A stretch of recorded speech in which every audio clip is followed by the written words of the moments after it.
Pottery, dating back to about 29,000 BCE, has served as a mode of creativity for artists. Today, students at Westerly High School find comfort by exploring what a piece of clay can become. Pottery has evolved immensely over thousands of years into what we know today.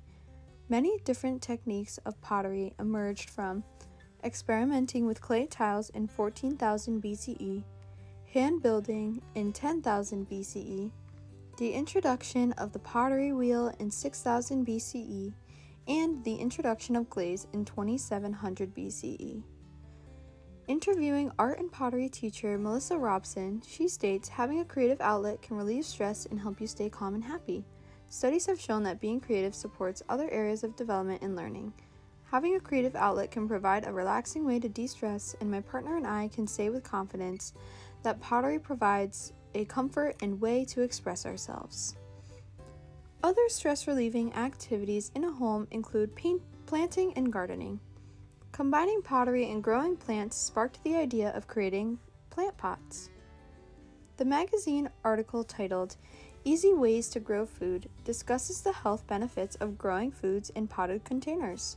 Using containers for plants can help those with back problems or arthritis, as the potted plants can rest on an elevated surface, eliminating the need to move to the ground level.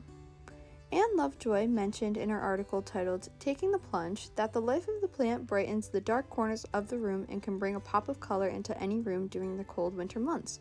My partner and I believe everyone should participate in some form of art because of the beauty we see every day. Just like Ms. Robson stated in our interview, we see art all the time. Humans communicate in a lot of ways, including visually through colors, images, and symbols. I think it's a huge part of our daily lives, even when we don't recognize it. I also think it's a part of human nature to create, also to care about how things look. So, my partner and I will display the creation of a potted plant from start to finish. When beginning to work at the pottery wheel, an artist needs to gather their materials, including an apron for protecting clothing, a bucket of water, a ball of clay, and a small array of tools. Tools include rib tools, pin tools, and carving tools, and then place the water and tools on the support table. With the clay in hand, pound into a ball with the base of your hands.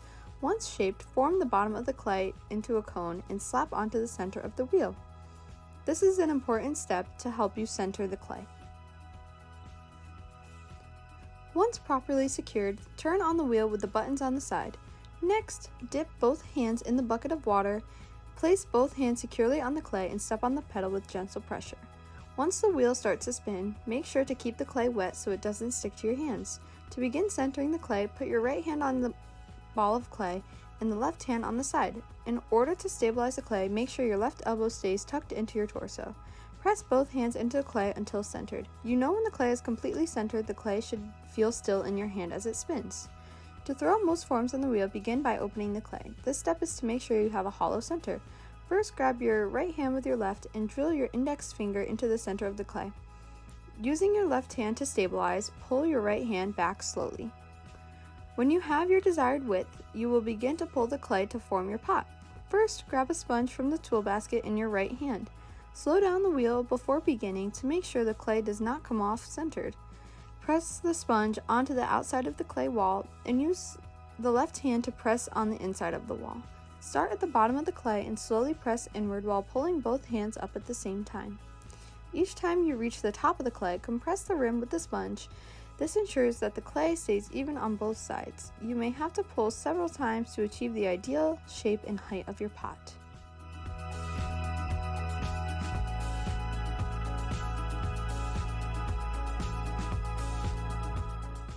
To trim the bottom of the pot before removing from the wheel, use a rib tool from the basket. In your right hand, mark a point in the clay where you wish to remove the extra clay. Then scrape the rib tool to the wheel until the excess clay comes off.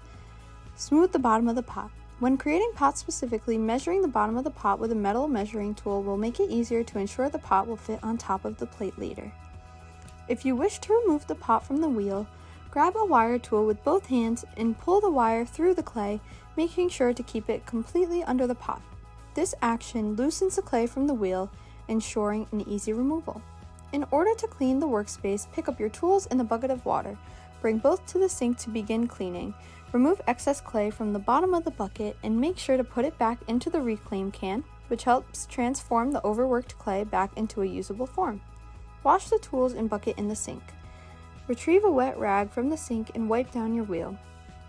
In the event that the wheel collects with water, soak up the water with the rag or remove the wheel guard completely and dump it into the sink. To accompany the pot, a plate is often used to collect excess water. When creating any plate, start by preparing and centering the clay normally. Next, use your right fist to compress the clay. Start in the middle and bring the fist toward your body to make a flat surface.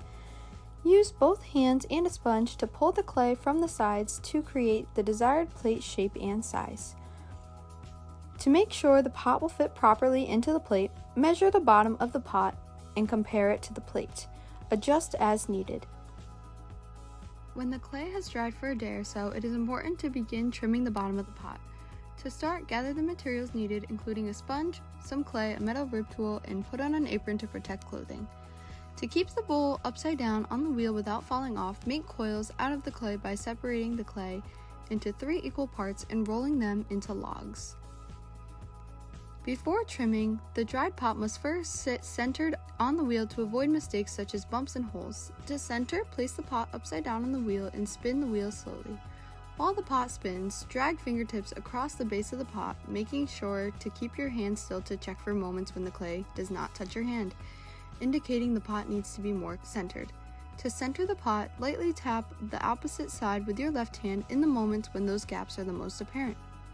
Once the pot is centered, it is important to steady the pot before picking up a tool.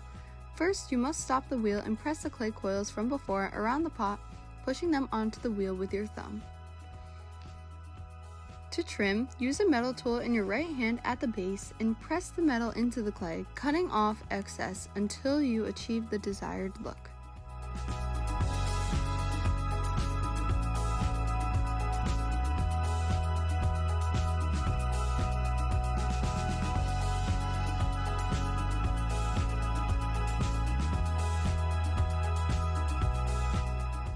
Place the pot in the kiln to fire it the first time. The kiln reaches upwards of 2,000 degrees and it takes approximately 3 days to complete its heating and cooling process. Glaze is typically added to a pot before use. Glazing begins with choosing a preferred color or textured glaze. Once you choose the glaze, the process becomes incredibly simple. Simply paint on the glaze like you would a typical paint. You can apply multiple coats for the desired opacity.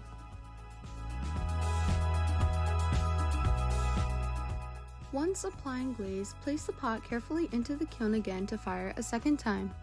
Once out of the kiln, the pot can serve as a home to a beautiful plant. Thank you, and we hope you enjoyed learning about the pottery making process.